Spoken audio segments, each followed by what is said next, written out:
Assalamualaikum warahmatullahi wabarakatuh. Alhamdulillahilladzi anzalal Qur'an wa 'allamal insana bil qalam, 'allamal insana ma lam ya'lam. Allahumma shalli ala sayyidil anam, sayyidina Muhammad sallallahu alaihi wasallam.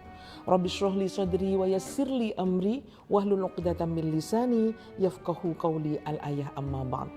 Para pemirsa hikmah Ramadan yang dirahmati Allah. Kita tahu bahwa pada diri manusia ada dua sisi yang bisa mempengaruhi perilaku dan pikiran kita.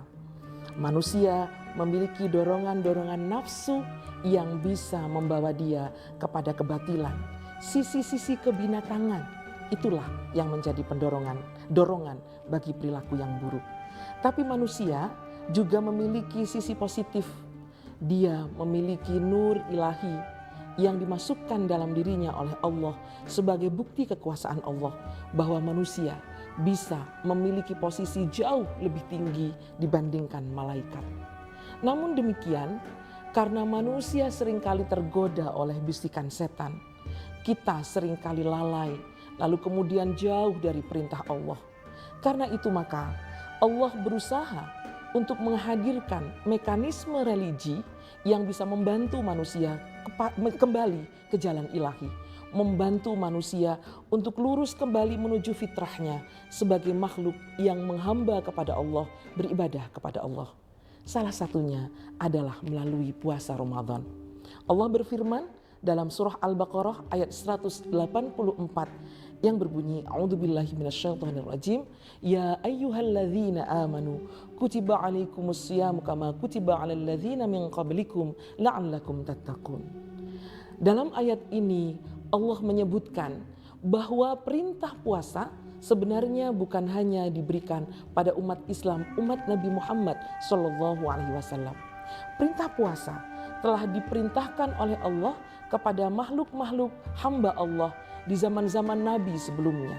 Karena itu maka ini merupakan sebuah perintah yang telah berjalan ratusan tahun bahkan ribuan tahun. Dan mekanisme ibadah ini tentu akan berdampak luar biasa pada diri manusia, terutama mengendalikan sisi-sisi kebinatangan manusia yang bisa mengarahkan dia kepada kemudharatan. Para pemirsa yang dirahmati Allah, ada satu pertanyaan yang muncul pada diri orang-orang yang kritis mungkin. Apa sih untungnya menjadi orang bertakwa?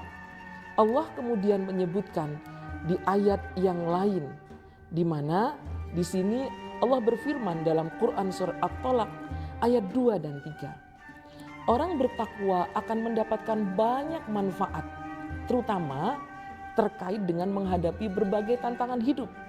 Allah berfirman dalam surat At-Talaq ini, A'udzubillahi minasyaitonirrajim, wa may yattaqillaha yaj'al lahu makhraja wa yarzuqhu min haitsu la yahtasib wa may yatawakkal 'alallahi fahuwa hasbuh innallaha balighu amri qad ja'alallahu likulli syai'in qadra.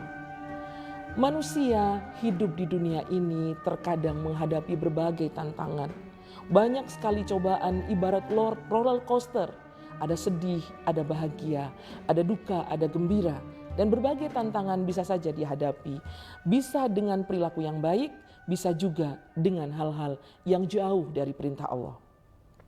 Ketika orang bisa mencapai predikat takwa, Allah menjanjikan bahwa orang yang bertakwa akan Allah berikan jalan keluar yang akan membukakan semua persoalan yang terjadi dalam hidupnya. Allah akan memberikan rizki dari jalan yang tidak disangka-sangka. Bukankah rizki semacam ini yang kita inginkan para pemirsa? Karena itu kita perlu mendalami makna puasa jauh lebih dalam lagi untuk bisa menghayatinya. Rasulullah juga bersabda bahwa antara puasa Ramadan dengan puasa Ramadan berikutnya adalah penghapus dosa. Di mana kita dalam kehidupan sehari-hari sering berbuat salah baik kepada Allah maupun kepada manusia. Jarak antara satu sholat dengan sholat yang lain, dalam sholat 5 waktu, Jumat yang satu dengan Jumat yang lain, pada sholat Jumat yang wajib bagi laki-laki, begitu juga dengan puasa Ramadan kepada puasa Ramadan berikutnya adalah pelebur dosa yang mungkin diantaranya dosa-dosa yang kadang-kadang tidak kita sengaja. Para pemirsa yang dirahmati oleh Allah, ada satu hal yang perlu kita fahami. Kualitas takwa menghantarkan kita menjadi pribadi yang memiliki indikator-indikator spesifik sebagai orang yang bertakwa. Bagaimana kita berlatih di bulan Ramadan untuk menjadi orang yang bertakwa? Pada Quran surah Ali Imran ayat 133, ayat 134, Allah berfirman ada 3 kriteria orang yang bertakwa. Yang pertama adalah orang yang selalu berinfak, di mana ketika dia memiliki rizki ataupun ketika dia dalam kondisi yang tidak memiliki apa-apa, hatinya selalu lapang untuk bisa berbagi pada orang lain. Di bulan Ramadan kita diberi kesempatan untuk berinfak, bersedekah, membayar zakat mal, dan juga melakukan banyak perbuatan lain yang masuk dalam kategori infak. Membuka hati kita untuk mau berbagi dengan orang lain. Ini adalah kriteria orang bertakwa yang pertama.